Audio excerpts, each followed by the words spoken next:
요한일서 4장 16절에서 마지막입니다. 함께 고백드리겠습니다. 하나님이 우리를 사랑하시는 사랑을 우리가 알고 믿었노니 하나님은 사랑이시라.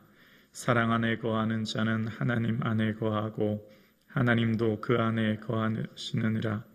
이로써 사랑이 우리에게 온전히 이루어진 것은 우리로 심판날에 담대함을 가지게 하려 함이니 주께서 그러하심과 같이 우리도 이 세상에서 그러하니라.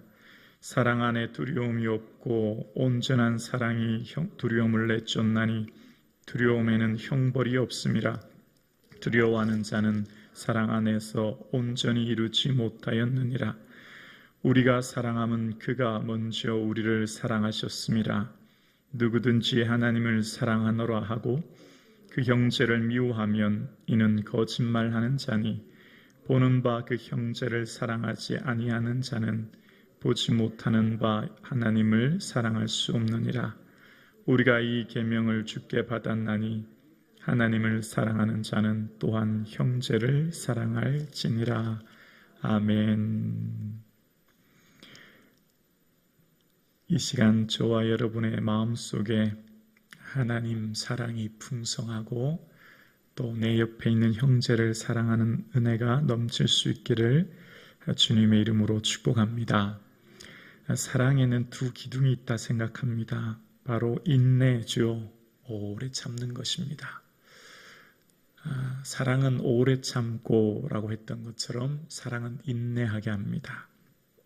아무리 힘들고 속상하고 마음 아프고 어려워도 인내하죠.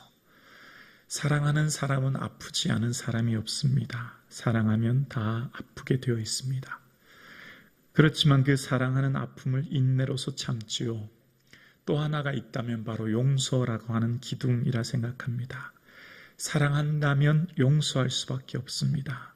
자식 이기는 부모가 없듯이 더 큰 사랑이 더 작은 사랑을 품게 되는 것입니다.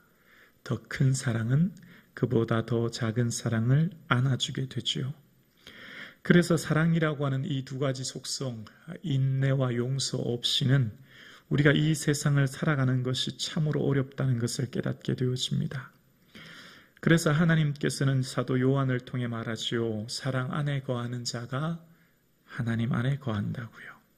인내하고 용서하고, 그래서 그 안에 거하는 자가 곧 하나님 안에 거하는 자라고 이야기합니다. 그러면서 그 사랑이 17절에 보면 이로써 사랑이 우리에게 온전히 이루어진 것은, 온전히 사랑이 성취된다는 거지요. 그것은 우리로 심판날에 담대함을 가지게 하려 함이니라고 이야기합니다. 우리로 요한일서 2장 28절 보면 자녀들아 이제 그 안에 거하라. 이는 주께서 나타내신 바 되면 그가 강림하실 때 우리로 담대함을 얻어 그 앞에서 부끄럽지 않게 하려 함이라. 아멘. 주님 다시 오시는 그 강림하실 때 담대함을 얻어서 부끄럽지 않게 된다는 거예요.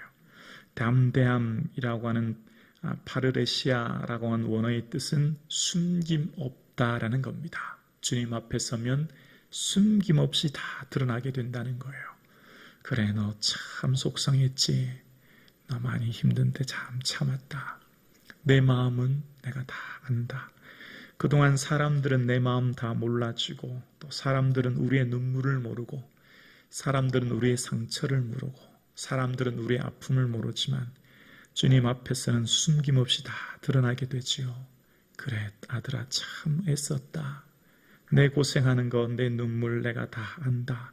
지금 비록 여러분이 무엇 때문에 아프고 힘든지 내 가장 사랑하는 사람도 비록 모르지만 그날에 담대함을 얻습니다. 그날에 숨김없이 드러나지요. 다 밝히 드러나서 주님께서 위로해 주시는 거지요. 그날에 담대함을 얻어서 부끄럽지 않도록 우리를 인도해 주시는 거지요. 그래서 로마서 10장 11절에 보면 믿는 자는 부끄러움을 당하지 아니하리라 라고 이야기합니다. 주님 앞에 서면요, 우리의 부끄러운 모습도 사실 다 드러나게 되거든요. 이 세상 많은 사람들은 각자 자신의 욕망을 쫓아 살기 때문에 그들의 삶은 부끄러움 투성이에요. 그래서 고린도후서 4장 2절에도 보면 이에 숨은 부끄러움의 일을 버리고라고 이야기합니다.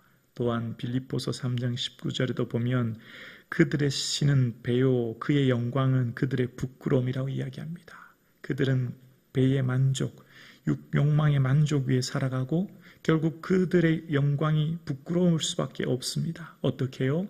주님 앞에 설 때, 주님 앞에 설 때 모든 것이 밝히 드러나게 되기 때문입니다. 그러나 성도의 영광이 어디 있습니까? 심판날에 숨김없이 드러나기에 우리의 위로가 되죠. 오늘 새벽 예배 드리시는 사랑하는 성도님, 여러분 무엇 때문에 인내하고 계십니까? 여러분 무엇 때문에 용서하고 계십니까? 그 인내와 용서, 여러분의 눈물과 아픔, 주님께서 그날에 위로해 주실 줄로 믿습니다. 그래서 오늘 우리는 그 날을 바라보며 오늘을 살아가는 것입니다. 그래서 우리의 삶 가운데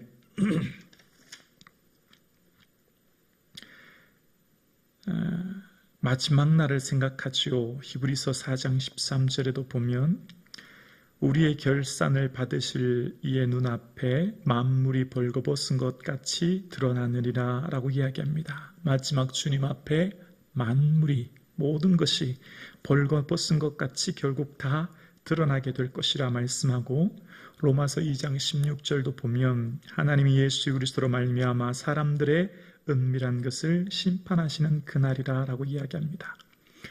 곧 주님 오십니다.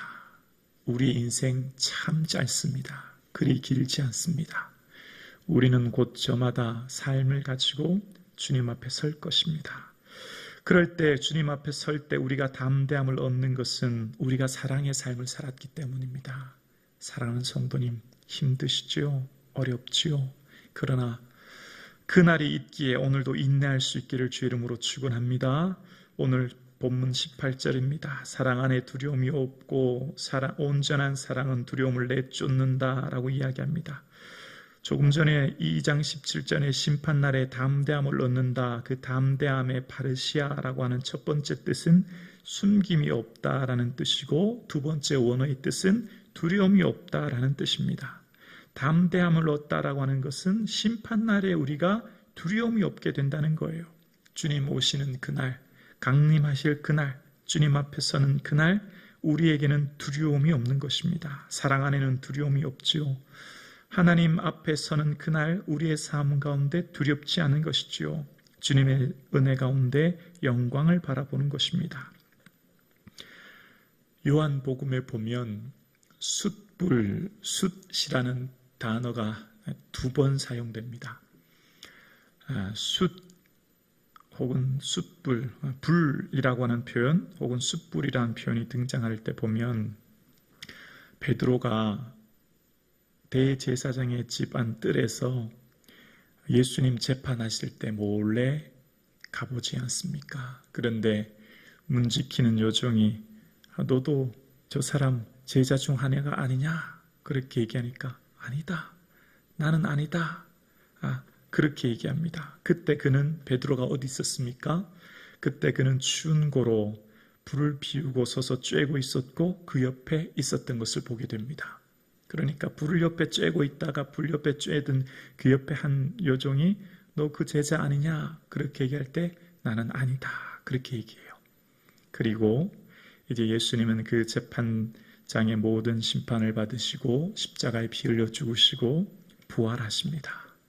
그리고 부활하신 주님께서 디베라 호숫가에 다시 오십니다.